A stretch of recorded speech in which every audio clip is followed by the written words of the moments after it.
સુગ્રીવે 4 દિશાઓમાં 4 સેના મોકલીને એમાં એવું કહેલું કે 1 મહિનાની અંદર તમે બધા પાછા આવી જજો સીતાજીને શોધીને.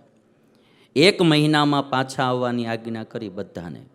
અને 1 મહિનામાં પાછા ન આવ્યા તો એ કે એનું પરિણામી સારું નહીં હોય કે.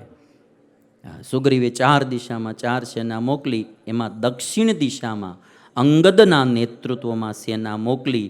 એમાં હનુમાનજી મહારાજ પણ સાથે હતા. અને જ્યારે હનુમાનજી મહારાજની ટીમ આખી અંગદના નેતૃત્વમાં દક્ષિણ દિશામાં ચાલી, સુગ્રીવને સૌથી વધારે ભરોસો હતો હનુમાનજી મહારાજમાં કે મારું કોઈ કાર્ય કરીને દેશે, સીતાજીને શોધીને કોઈ ગોતીને કોઈ લાવશે તો આ હનુમાનજી જ લાવશે. સૌથી વધારે ભરોસો સુગ્રીવને હનુમાનજી મહારાજમાં હતો. કાર્ય સફળ કરવામાં વધારે ભરોસો હોવાથી સુગ્રીવ હનુમાનજી મહારાજને કહે છે, ન ભૂમો નાતરિક્ષે ન ભૂમો નાંતરિક્ષે વાનાંબરે નામરાલયે નાપ્સુ વા ગતિ સંગમ તે પશ્યામી હરિપુંગવ.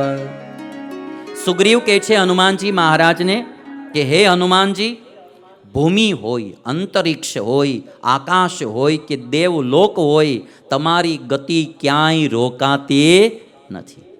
તમે ભૂમિમાં જઈ શકો, અંતરિક્ષમાં જઈ શકો, દેવલોકમાં જઈ શકો, પાણીમાં પણ જઈ શકો.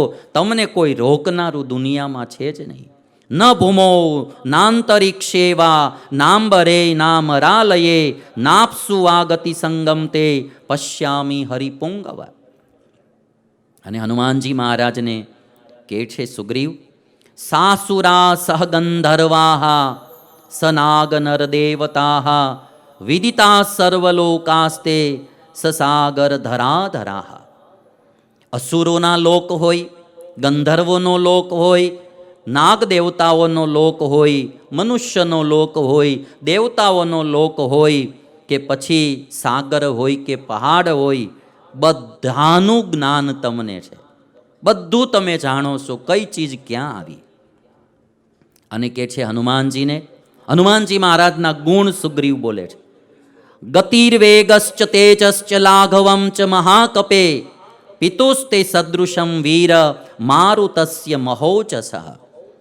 તમારા પિતા વાયુદેવની જેવા તમે ગતિમાં, વેગમાં, તેજમાં તમે એવા છો. તમારી ગતિ વાયુ જેવી, વેગ પણ વાયુદેવ જેવો અને તમારું તેજ પણ વાયુદેવ જેવું છે.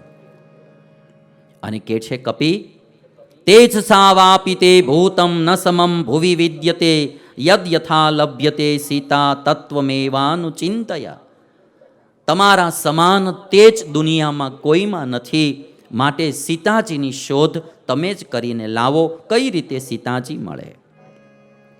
અને એટલી વાત જ્યારે હનુમાનજી મહારાજને કરી અને ત્યારે હનુમાનજી મહારાજની આ વાત સાંભળી રામને પણ હનુમાનજીમાં ભરોસો આવ્યો.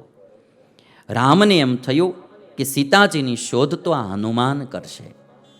અને હનુમાનજી મહારાજ આમ જોઈએ ને આપણે તો હનુમાનજી મહારાજની નમ્રતા, એની સરળતા, એમનો વિવેક, એમની બુદ્ધિ, એનું બળ, એનું ઐશ્વર્ય, એની મીઠી વાણી, એની વાત કરવાની શૈલી, આ બધું જોઈએ ને તો સુગ્રીવ તો રાજી થાય જ, પણ રામ જેવા રામ પણ રાજી થઈ જાય.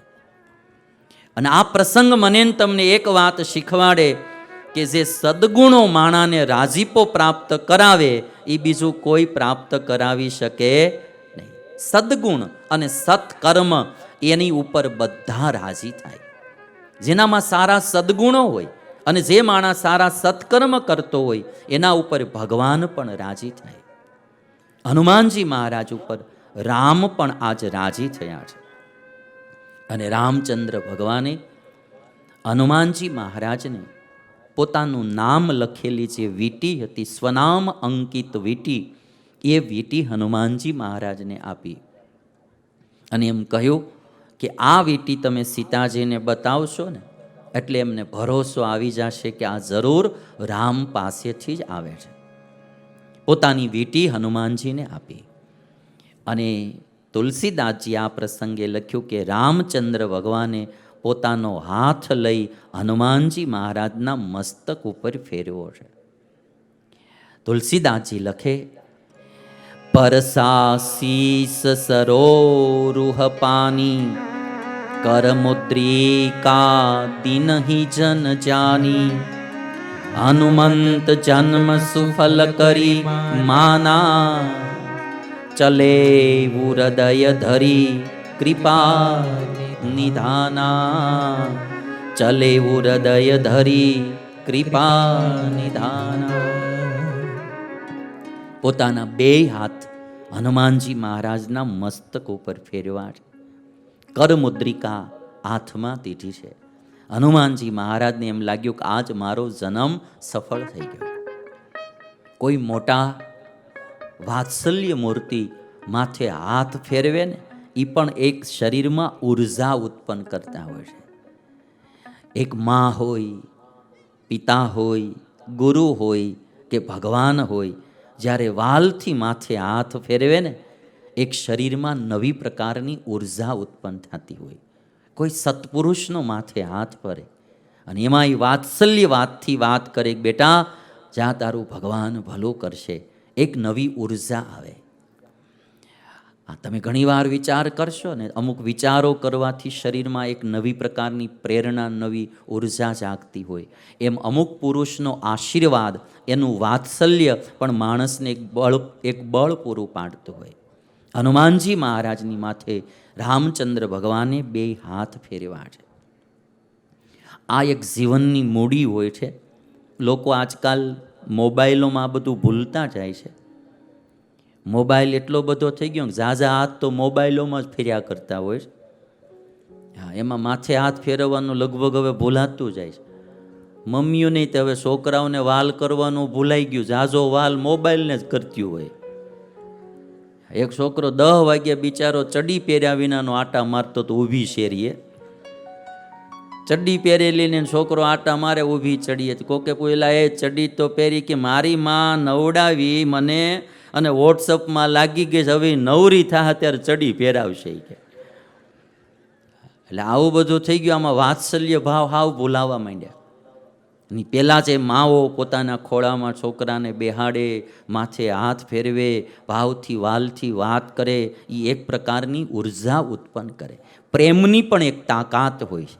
એવી એક ઉર્જાવાન વસ્તુ છે ભાવ, પ્રેમ ને વાત્સલ્ય.